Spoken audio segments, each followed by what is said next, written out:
Hello, ladies and gentlemen. Detective Noir is the name, and the Miscast is the game. I am joined, as always, by my stalwart companion, MarshallOutlaw. Say hello, Marshall. Hello.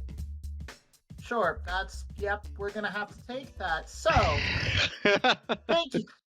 If you are watching this, hopefully you have come to the end of our set of 4 episodes for the week. If you have not seen our episodes from earlier this week, be sure to check out our Monday, Wednesday, and Friday episodes where we talk about news items from the week, play our weekly Miss Quiz games, determine the Wheel of Winners on Friday, and get into some AI-related shenanigans. But now, it is time for us to talk about the games that we have played this week. Indeed it is. Marshall Outlaw, I would like you to start out by telling the good people what you have been playing and if you have any thoughts on it. Of course. So I have done 2 games this past week. Now, I know. So as Detective Noir, we've done some test recordings and I've seen a lot of Hitman footage, but this is different Hitman footage. So I'm hoping that this means you've been playing different Hitman. Yes, I have been playing different Hitman. So I've gone back to Hitman 3. It's been a bit, despite the test recordings. Actually, in some regard, the test recordings, which were taken like months and months ago. It's been a while since I've touched it. I did touch it for the kind of public test, but something I've been doing is I've been going back and I have been doing the escalations I had never quite finished. Wow. Yeah, I mean, look at you being hidden in the shadows there. Wow. Well, I'm not trying to be hidden in the shadows. You spawn in that jail cell. But point being, there are a lot of escalations throughout the Hitman trilogy. I think there's probably more escalations in Hitman 1 alone than It Hitman looks like 1. You threw a wrench in her plans. I'm sorry, what? Haha, that was a fish. Oh. I hit her with a fish, so weird comment, gonna be honest. Okay. Anyway, I'm sorry, I was just fishing for new options. Already with the fish puns, the audio listener is probably very confused. So, go on. So new escalations. Yeah, so people are aware. So there are a lot of escalations in the Hitman trilogy. There's probably more in the first game than even just like the first game alone. Like if you launched Hitman from 2016, there were a lot of escalations. Probably more in that than the Hitman trilogy package if you have everything. And for those of us who don't enjoy playing boring games, could you explain what an escalation is? So, very simple concept, escalations. Basically, you start out with an objective, and you basically launch it. You're told to do something, right? And then you're like, okay, cool. So in this particular case, what was actually the first part of the escalation said, knock out this chef, knock out Finley Henry with the fish.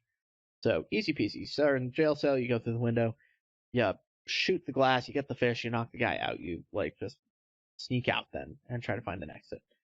And it specifically demanded you knock the man out with a fish. Yes, specifically. And in fact, you can see that objective is still there on the top left. But the way an escalation works is that you then have to, when you do that and you finish and you exit the level, you then move on to the next level of the escalation where it's like, okay, so you need to knock out this guy with the fish and knock out 5 civilians with the fish, which was the second level of this escalation, where it's like, okay, you get the fish, you knock out this chef, and knock out 5 civilians. So I did that, and now as you can see in the gameplay, it's the third, where it's knock out the chef and knock out 10 civilians. And I think there was some other stipulation, like if you're seen doing anything illegal, you immediately fail the mission.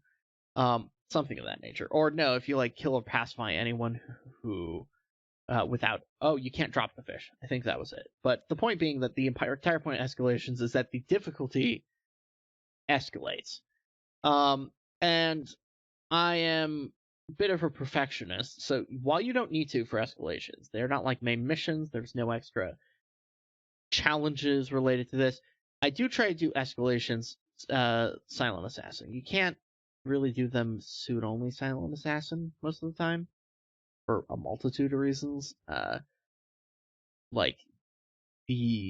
are many there's an escalation from the Hitman 2 levels in Miami where you have to eliminate quite a few people at the top of a science building while disguised as a flamingo. So you can't really do Soon Only Silent Assassin when it puts you in a flamingo outfit. No, that would be difficult. Yeah, you can Unless do we Silent. just sort of assume that suit means whatever suit they start you off in. Yeah, but the game doesn't track that way. The suit in Suit Only Silent Assassin, and it's pretty much the case in every Hitman game, I'm pretty sure, is explicitly whatever the default starting outfit is if you're not infiltrating, essentially. So, food vendor would not be Suit Only Silent Assassin, even if you didn't change out of the food vendor outfit, because that's just not how it works. You're not in your suit, you're in a disguise, and flamingo counts as a disguise. But Does it in this really? one, yeah, it does. Yeah, well, because it's Miami, it's the racetrack, so there's Uh, literally a mascot as you're a flamingo disguised as a outfit. flamingo, which makes sense. Well, there's a mascot for flamingo. Anyway, point being. I am imagining like Hitman, like Agent 47, trying to blend in on someone's lawn by just raising one of his feet. Uh, hilariously, when you spawn in as a flamingo, you do that. You're doing that pose in the stands for the racetrack. You're just flamingoing, I guess is the term. That's all right.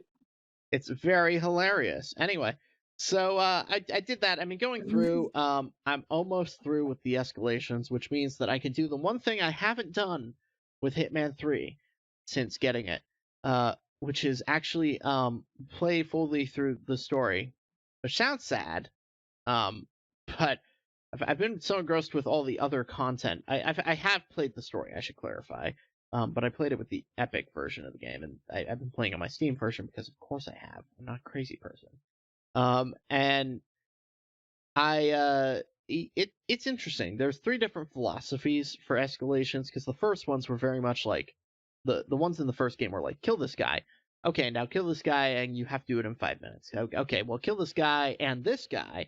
You have 5 minutes, and you gotta do it with butcher knives or something like that. They were very straightforward kill missions. Hitman 2 has a lot more silly missions, where it's Yeah, I just can like, see well, that. yeah, well, like this, where it's knock out a bunch of people with fish, and that's the entire escalation. And you'll have ones that are just kind of this weird, absurd thing you're supposed to do. And Hitman 2 is full of those. It has some standard ones. It has other ones where even if they're not, even if they are kind of murder ones, they're still oddly specific.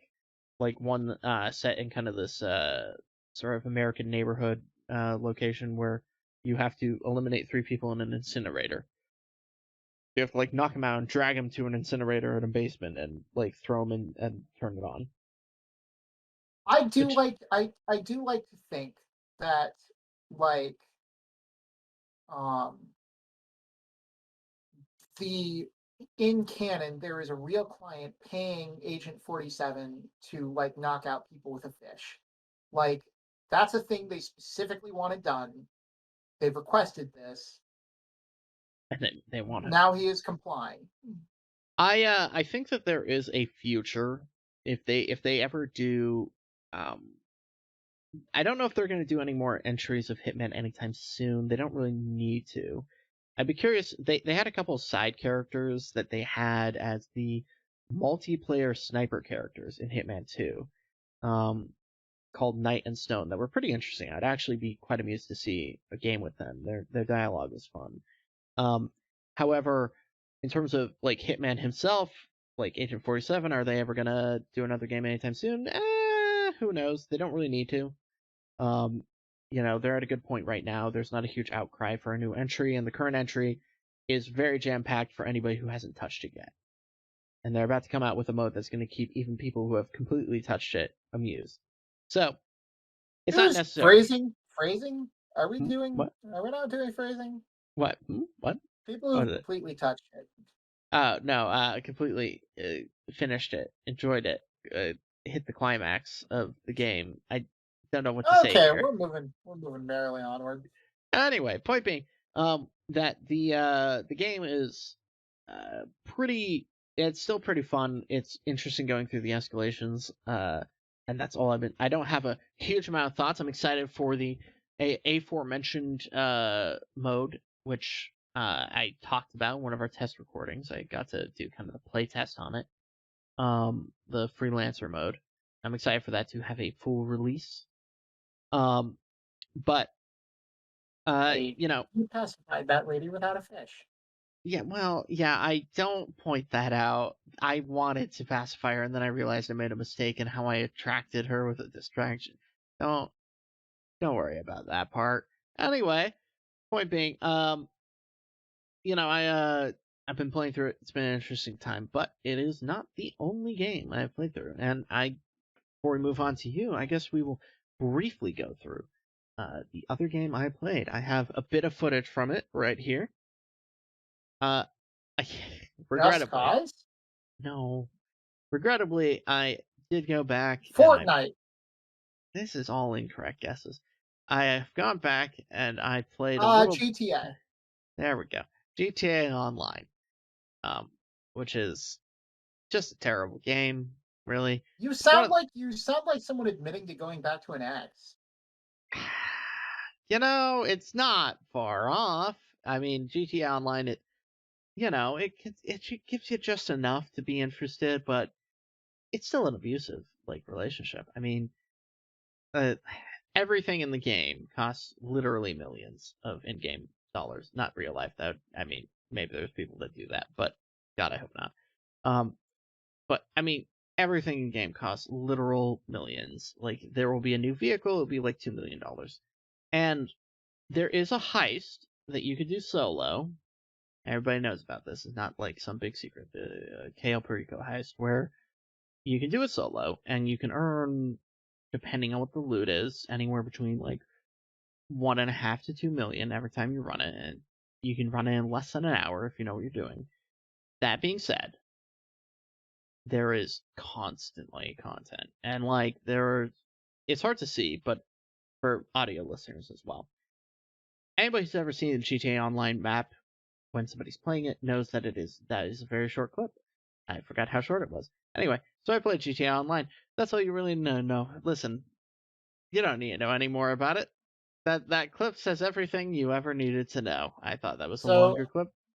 I'm so sorry that you went back to GTA Online. Yeah, I know.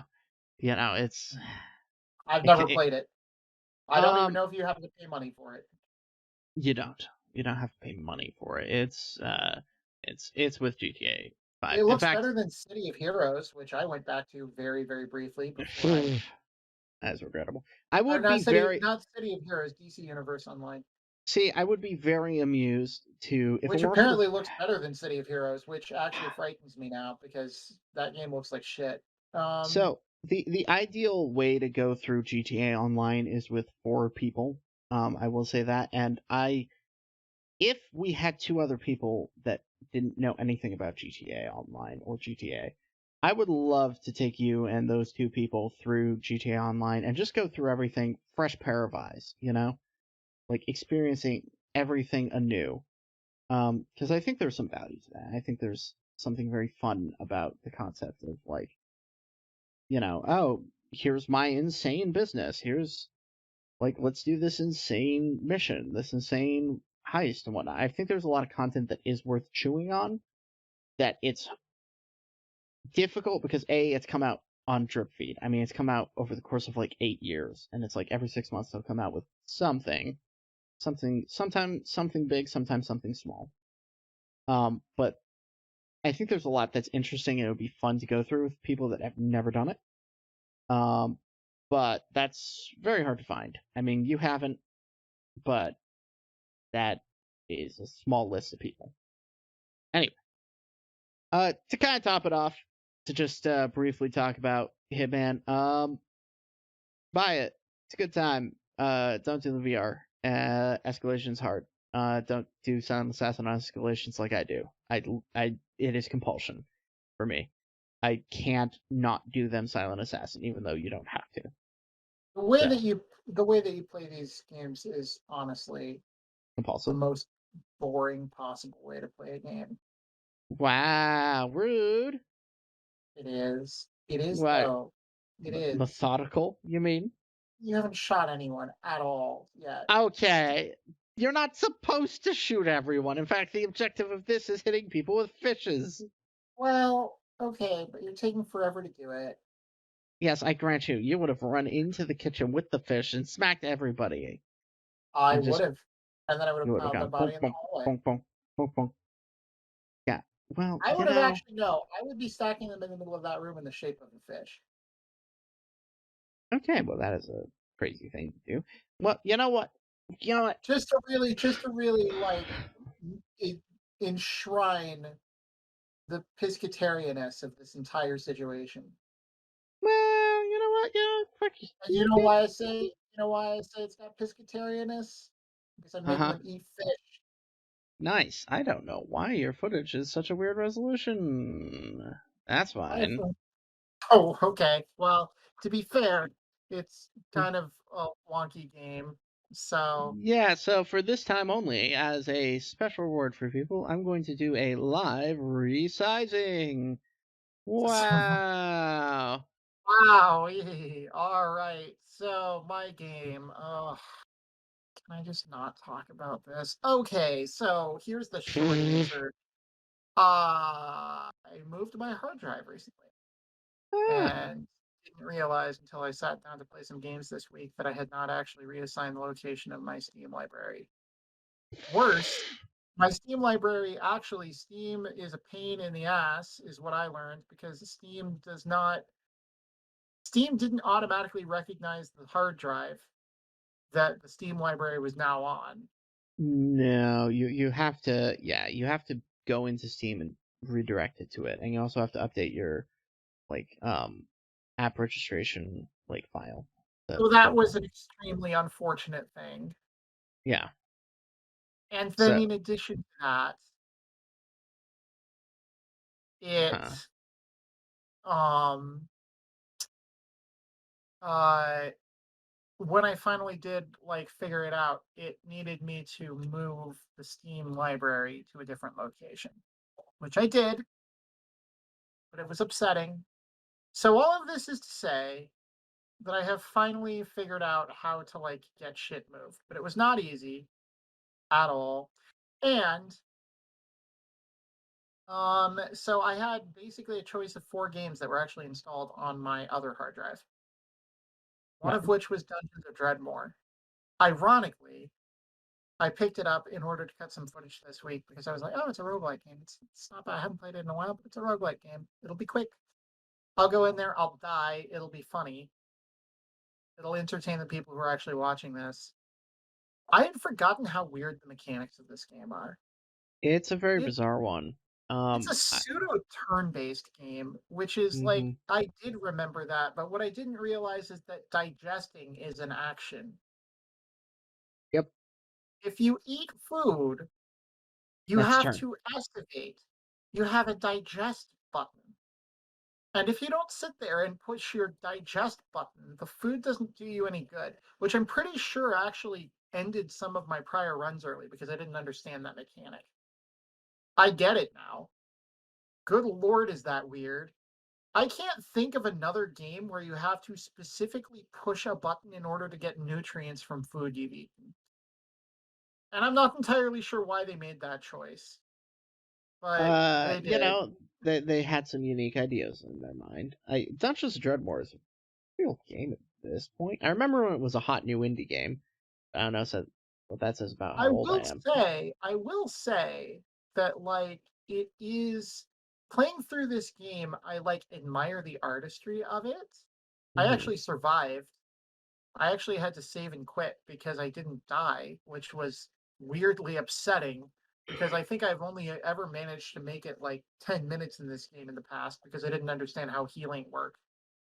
And now you're Um suddenly doing well for a yeah, quick record. Yeah. for the first time ever. In fact, later on in this footage we may have it, I ran into an entire like room full of monsters and arbitrarily decided I was not doing anything until I killed all of them for no good reason whatsoever. But Yeah. anyway, it was kind of interesting though in that it kind of forced me to go back to an old game that I like had not touched in a very long time and I don't know, see what I thought of it. The truth of the matter is I think I bought this game because I think Total Biscuit liked it a lot when he played it. Hmm. I And remember I had that. and I put it on my wish list because I was like, "Oh wow, that's like he seemed like he was having a blast. And I think something I've learned in the intervening years is that Total Biscuit's taste in games was not the same as mine.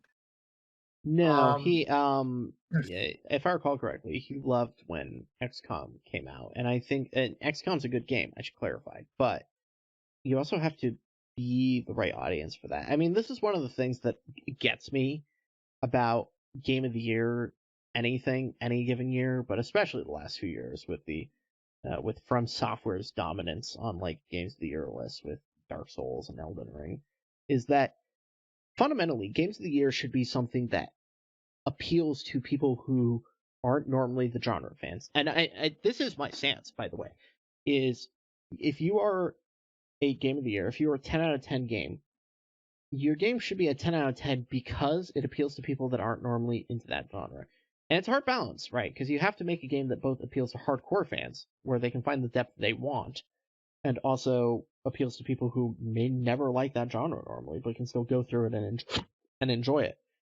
And I believe, personally, Dark Souls and Elden Ring fail horrendously at that. They are not appealing to people who don't like that style of gameplay. And I would say it's an unusual case, except both DetectiveNoir and I explicitly hate the gameplay style of like Elden Ring and Dark Souls. 100%. I think the problem with it is that it's a lifestyle choice, which I'm not really Yeah. looking to make. Like and I think the developers intended it to be. So I mean, good job to them for actually achieving what they set out to do. But like, I'm not into it. I don't like it very much. I I I want a game that's easy to pick up and put down. I don't want a game that I have to like devote hours and hours and hours specifically to getting good at. I hate to say it like that, but like honestly, I'm willing to be kind of upfront about the fact I'm sort of a noob. I don't have the free time not to be. All y'all Yeah. out there who have aspirations of being professional gamers can have the title. I got other things I need to do. Yeah. We are Like not esports experts here we're or not esports anything experts. close. We're not esports experts. I'm not popping any 360 no scopes. I do this for fun. Yep. I don't want to play a game which basically wants to become an unpaid job.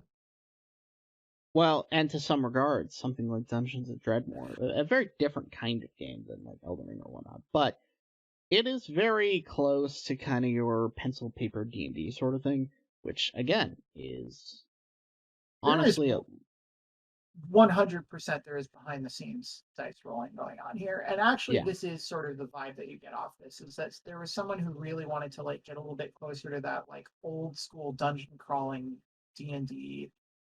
feel.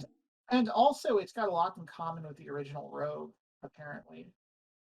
Um and like, you know, I think they succeeded I think they succeeded in their vision, to be honest with you. And it's not even like I mean, I played this game for like an hour.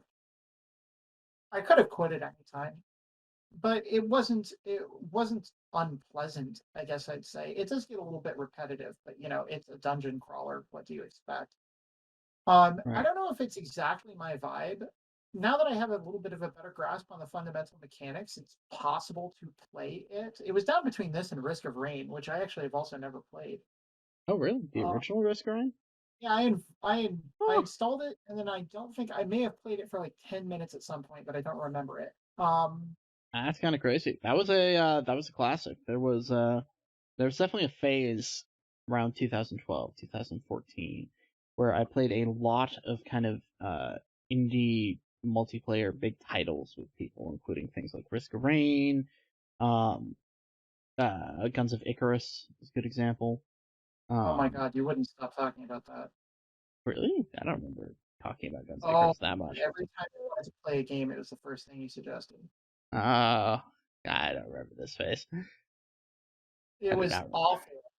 And I played it once and it's okay, but it's not Well, my favorite game by a long shot. no, I don't think it's anybody's favorite game. I think Guns of Icarus is an amusing thing.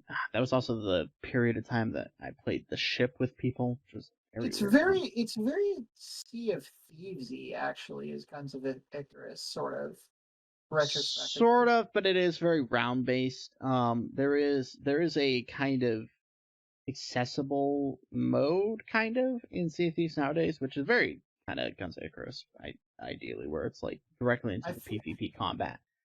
I But think this is I think this is where, by the way, for those of you who actually have video, I think this is where you can actually like see me discover like 1,000 monsters. I think this is the place. oh, that's gonna be exciting. Um, So so this was kind of, I mean, I'm usually actually at this point I was almost fatalistic. I'm like, yeah, sure, whatever. I wasn't expecting to make it this long. So here I am pushing my digest button in order to digest my food because that's a thing you have to do.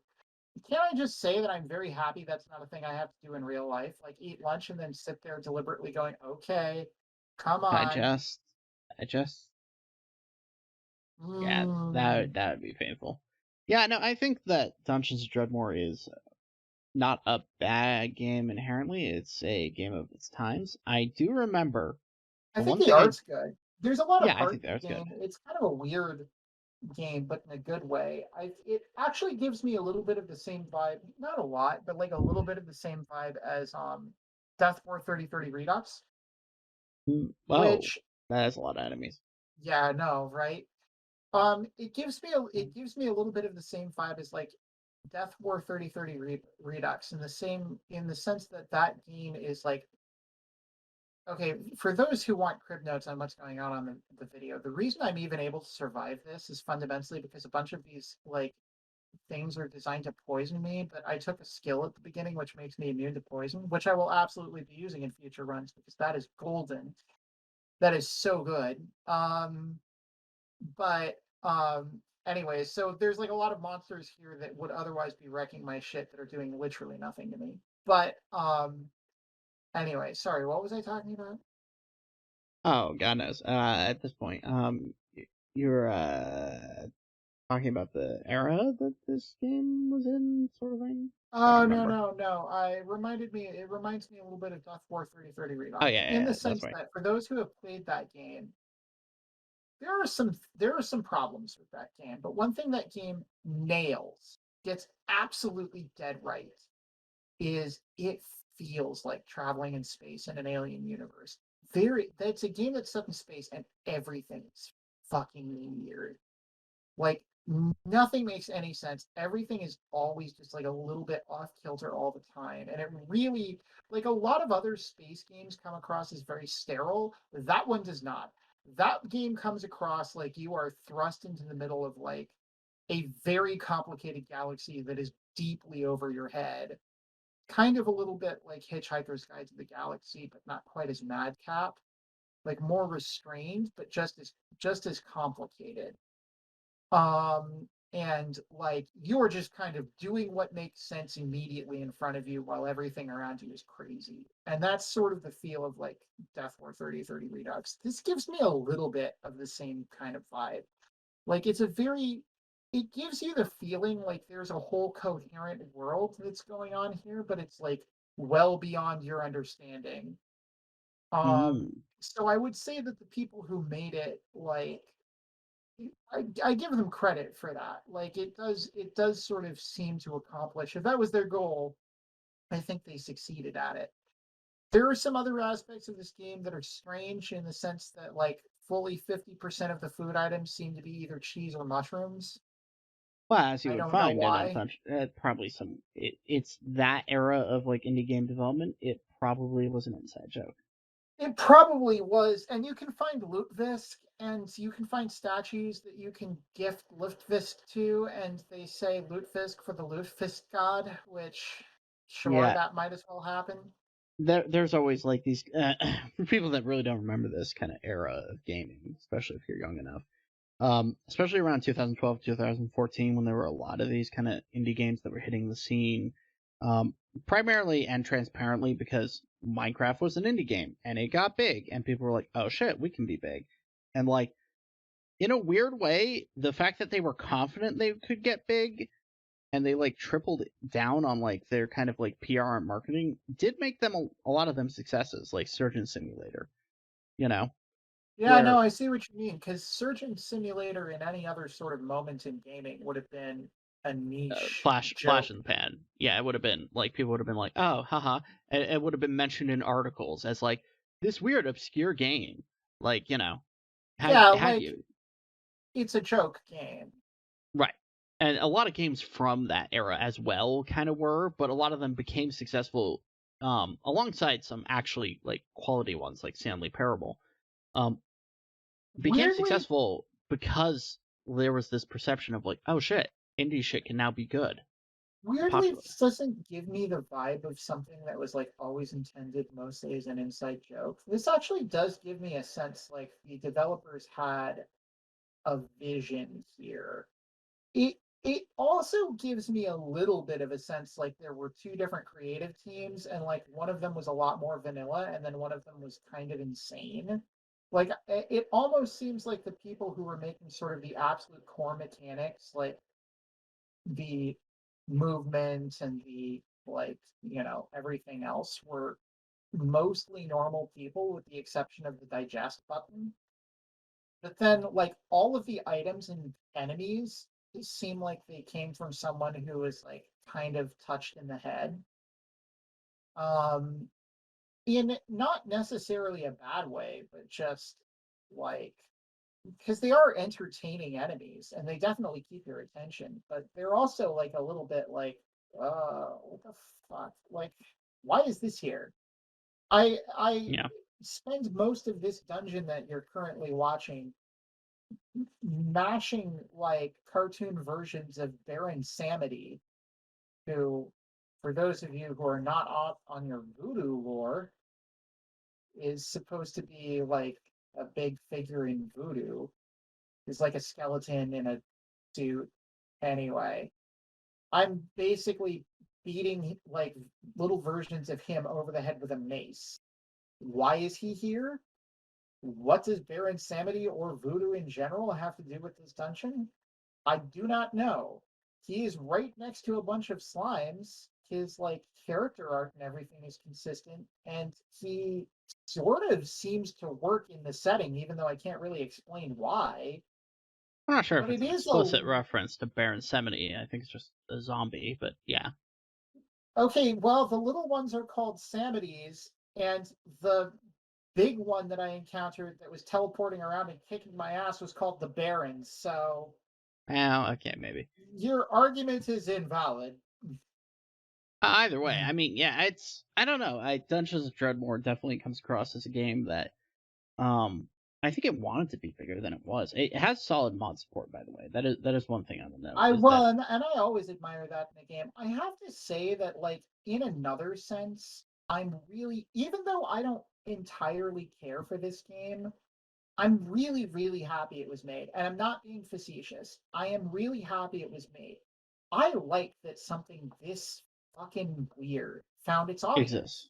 Yeah. because there is a lot of artistry in this. And, like, there's a lot of, like, heart and attention to detail and, like somebody, one thing you cannot say after playing this game is nobody cared about it. No, this is obviously a labor of love. The people who made this cared about it, and they put like a lot of themselves into it. It's really weird, but it's intentionally really weird. And the people who made it wanted it to be like the way that it is. You get the sense. You Well, get the and sense.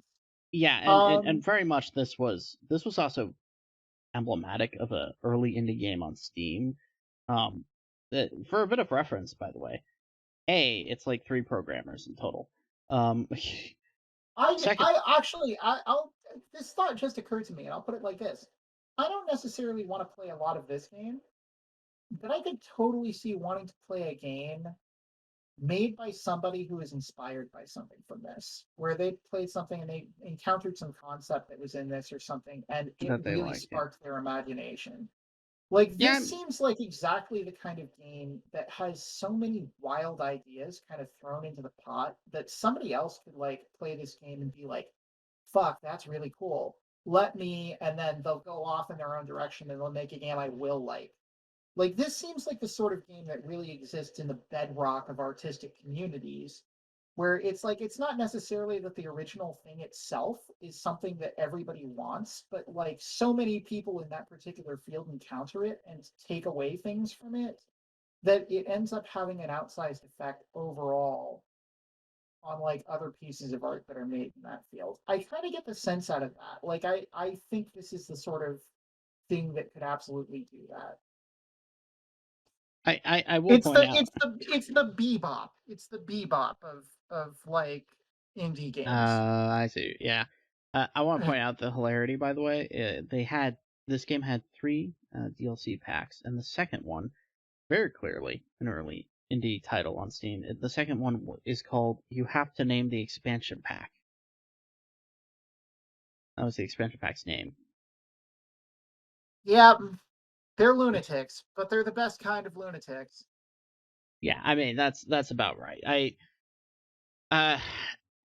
Unfortunately, I do believe that like this, along with others, is probably in that category of games that will almost never see a direct sequel. Frankly, I'm shocked Magica went past its first entry. Magica seemed like a one-trick pony, and was Yeah, actually, to be honest yeah. with you, because In terms Magica of 2 their attempts to revive it, yeah. Magica 2 doesn't feel like a distinct game at all.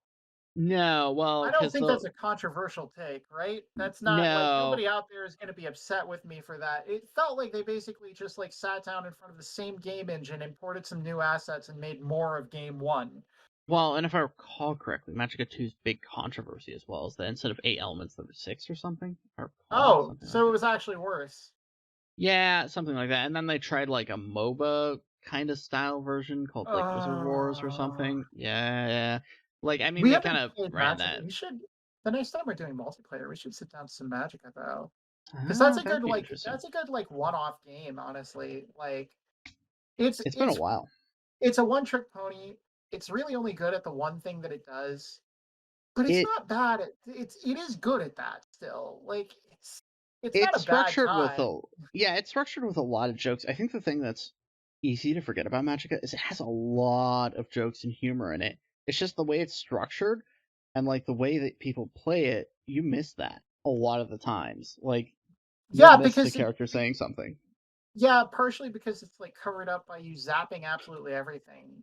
Like Yep. the other problem that you run into with Magica, to be honest, is that feels like all of those topical jokes were kind of like from a particular era of indie games.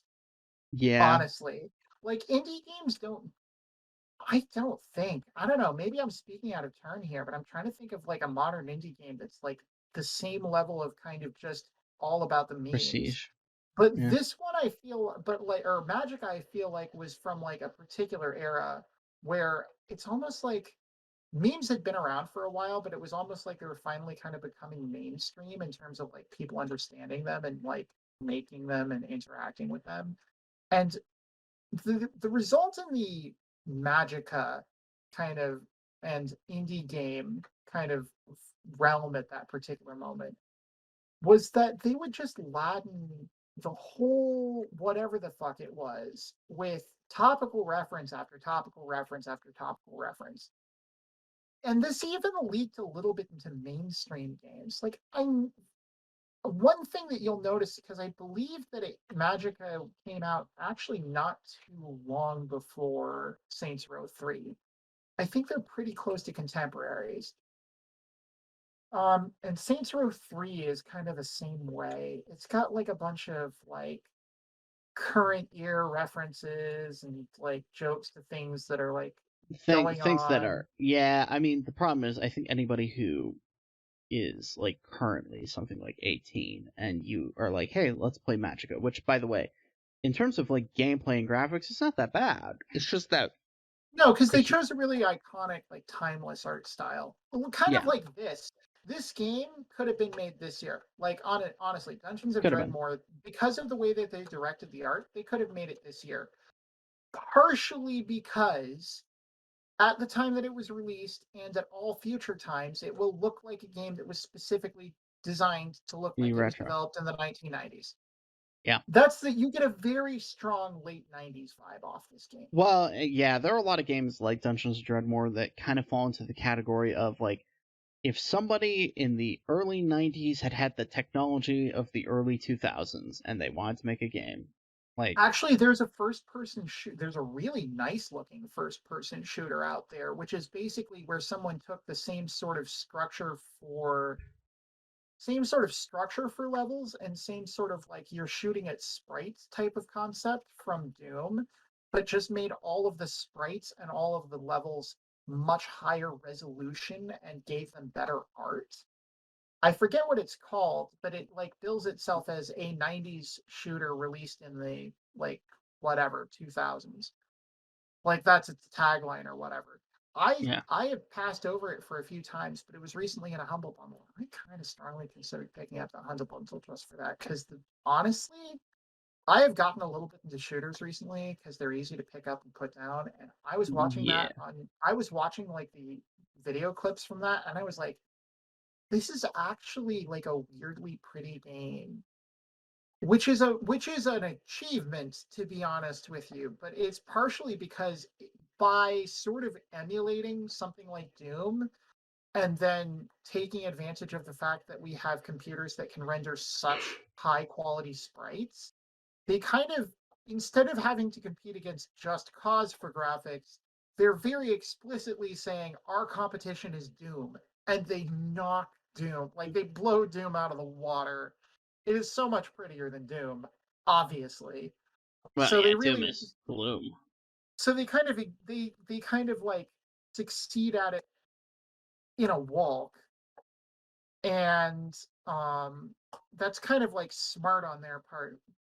Good art direction can really, in general, like stop your game from looking aged immediately. You can go back to even like Borderlands 1 to some extent, and it looks not bad because Yeah, because of the it's style. the biggest problem I have with Borderlands 1 isn't actually the style of the game, it's just that they made all of the environments a fucking desert. I honestly think the reason that I finished 3 and didn't finish 1 or 2 is I just don't like deserts. And the portions of the game that took me the longest to get through were the deserts.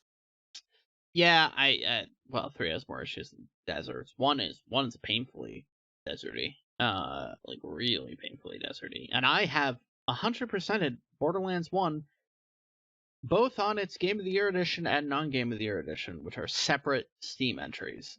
Fun fact. So, I've tortured myself twice with that game. And Oh eventually, boy. unfortunately for me, there's a show we have discussed before that I want to do, which is all about the games I've 100%ed, and that means I will probably have to grab footage from Borderlands 1, painfully. Both entries, technically, because I'll probably talk about both of them at the same time. Anyway, I think that about wraps up this week's episode, if I recall. Yeah. Yep, Right, I think that's it. I don't have anything else to say about this. I think we had no. a good conversation. Yeah, I think we had a good talk. I think we had a very good talk this week. I think this was a very good launch. Um, I hope that everybody, of course, also enjoys that we have attempted to sort of bring our A game. We've come up we're looking new, we're looking fresh. We've got some new stuff to We've go through, and got some clean duds. yeah, clean clothes going. And as I teased last time, one of the things that I said there would be a little surprise announcement. Here it is. It's free advertising. It's free real estate. That's right. Sundays. Don't tell anyone, but tell everyone, actually, please. We release a nice, quick 5-minute highlight video, which is a quick highlight of our prior week's episodes, our Monday, Wednesday, Friday, and Saturday episodes. Gives a And little. correct me if I'm wrong, Mhm. but this is the first thing that we have ever, and actually currently planned ever, to release on YouTube. Yes, that is true. The highlight episodes will be of course, if you're listening to us right now, and you are well aware, of course, our miscast stuff is exclusively on Rumble and BitChute, and potentially Odyssey. We're discussing going back to it, but it's a very weird website to navigate. And the If highlights are posted every week to YouTube. if you Well, and I guess we could post them in all the other places too. If that's We could Well, definitely yeah, of post them course. to Odyssey, because the biggest problem we run into with Odyssey is like The length. the size of the files. Yeah.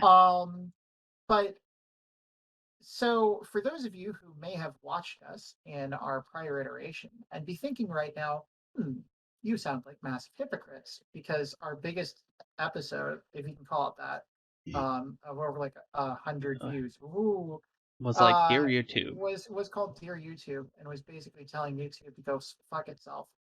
You're somewhat correct. I would say that the way that we're squaring the circle right now is that we are perfectly happy to let YouTube be an advertising platform for us while still doing the bulk of our work elsewhere. We think that it's harder to entice people away from YouTube if you don't talk to anyone on YouTube. But we also don't want to post all of our content on YouTube because we think that incentivizes just staying there. And we think people should leave. So we're hoping to facilitate that. And we think this is the best way that we can do it. Yep. So you will see essentially trailers, highlights, and our B content on YouTube. Our stuff that is not really focused on, especially us. If it is the two of us, it's not going to be on YouTube. Like that is. If we make a Misfits animated episode, we'll talk about where that goes.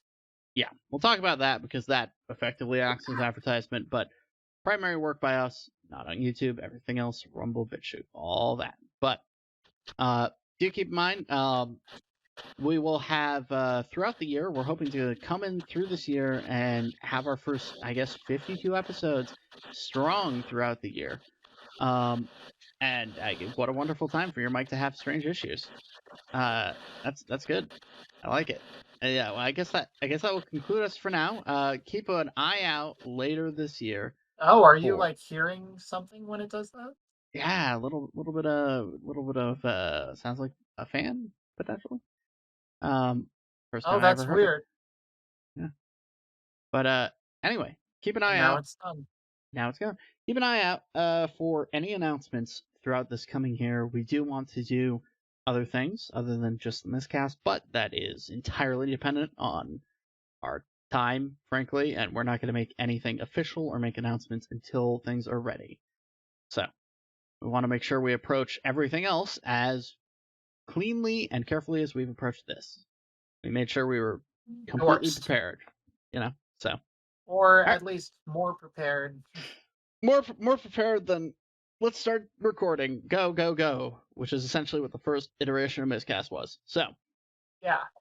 We will see everybody next week for our second week. We are excited to bring you back with some news, some games we've played. We will have played some. Don't worry.